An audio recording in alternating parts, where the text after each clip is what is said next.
कितना अपार सुख हो रहा है। जो ध्यान का विषय है बड़े बड़े योगियों के, वो हृदय से लगाए हुए हैं, विशाल बाहुओं से कसकर विभीषण जी को प्रभु अपने हृदय से लगाए हुए हैं। काफी देर ये स्थिति रही। श्री सुग्रीव जी का संपूर्ण परिकर वानर सेना और विभीषण जी की ये श्री राम जी की मिलन स्थिति को देखकर हनुमान जी, अंगद जी, लक्ष्मण जी सब आनंदित हो रहे हैं। जय हो शरणागत वत्सल की। एक प्रभु में खास बात अंदर की ये रहती है कि अगर भक्त कोई कामना लेके चला है तो प्रभु सब कुछ करेंगे, मिलेंगे, दुलार करेंगे, लेकिन पहले उस कामना की पूर्ति करेंगे। प्रभु ने विभीषण कह के संबोधन नहीं किया, क्योंकि जब चले थे तो अंदर था कि मैं ऐसे महाबल की शरण में जा रहा हूं कि तेरा नाश होगा, और जिस सभा में तूने मुझे लात मारा उसी सभा का मैं अधिकारी बनूंगा, अर्थात लंकाधिपति मैं बनूंगा, दिखाऊंगा तेरे को। अंदर की ये बात है, उर की बात है, वाणी से नहीं बोले थे। प्रभु ने यहां विभीषण जी को विभीषण जी कह के संबोधन नहीं किया। विभीषण जी को अपने समीप बैठाला, इधर लक्ष्मण है, इधर प्रभु है, बीच में विभीषण जी को बैठाला और कहा, कहू लंकेश।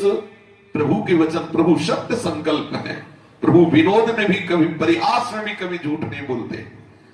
भक्तों के भय का हरण करने वाली महामहिमामय मधुर शब्दों से गंभीर वाणी में प्रभु बोले, लंकेश अर्थात लंकाधिपति, तुम परिवार से कुशल होना, क्योंकि तुम्हारा निवास बहुत बुरी जगह पर है।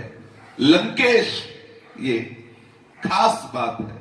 जिस कामना से जाओगे पहले उस कामना की पूर्ति होगी, फिर आपको भगवत प्रेम प्राप्त होगा। प्रभु के दर्शन होते ही सबसे पहले तुम्हारी उस कामना की पूर्ति। इसीलिए संत जन रोकते हैं, फिर तुम्हें जलन होगी कि मैंने क्यों किया कामना। जैसे ध्रुव जी, जब प्रभु का दर्शन हुआ तो उनको जलन हुई। जब प्रभु ने कहा मैंने दिया तुम्हें वो पद, तो उनको रोना आया कि ऐसे करुणा में सौंदर्य निधान महामंगल विधान प्रभु का सानिध्य न मांगकर मैंने क्या मांगा। अरे इनकी चरण सेवा मांगनी थी, इनके प्यार में डूबना था, मैंने कौन सा पद मांग लिया। तभी कहा प्रभु मुझे एक वरदान और दो। ये जो मुझसे गलती हुई ना परम पद मांगने की, ये हुई आपके प्रेमियों का निरंतर संग ना होने के कारण। अब आप कृपा करके मुझे अपने भक्तों का संग दीजिए, क्योंकि भक्त समागम से बात समझ में आती कि कोई पद, कोई भी महिमा में पद वो सुख प्रदान नहीं कर सकता जो चरण सेवा से मिलता है। निष्कामता से जब प्रभु का दर्शन होता है तो प्रभु महाप्रेम में निमग्न कर देते हैं। अगर कोई कामना हुई तो सबसे पहले प्रभु उसकी पूर्ति करते हैं, जिस कामना को लेकर चलोगे। प्रभु ने कहा, लंकाधिपति तुम परिवार सहित कुशल से होना, क्योंकि तुम्हारा निवास बुरी जगह में है।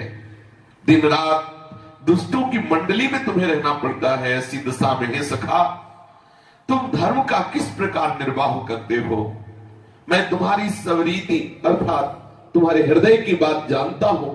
तुम अत्यंत नीति निपुण हो, कभी धर्म विरुद्ध आचरण नहीं कर सकते हो, क्योंकि तुम्हें अनीति सुहाती ही नहीं है।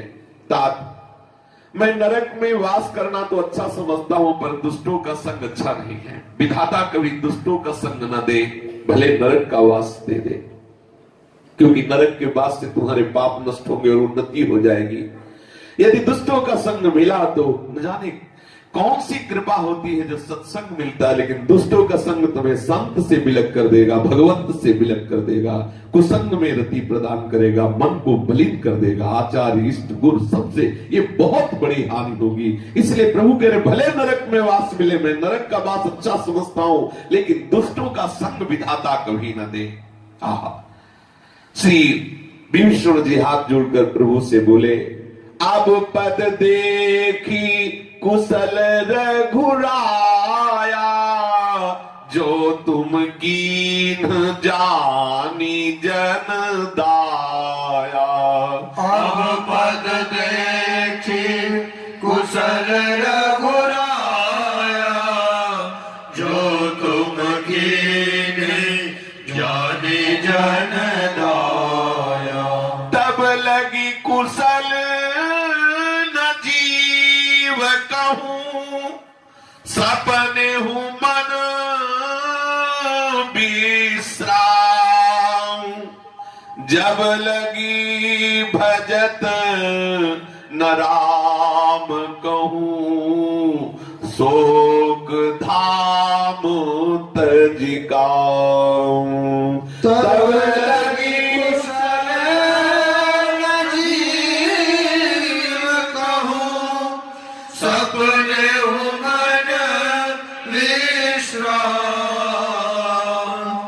जब लगी भजन न राम कहूँ, शोक धाम तजिका।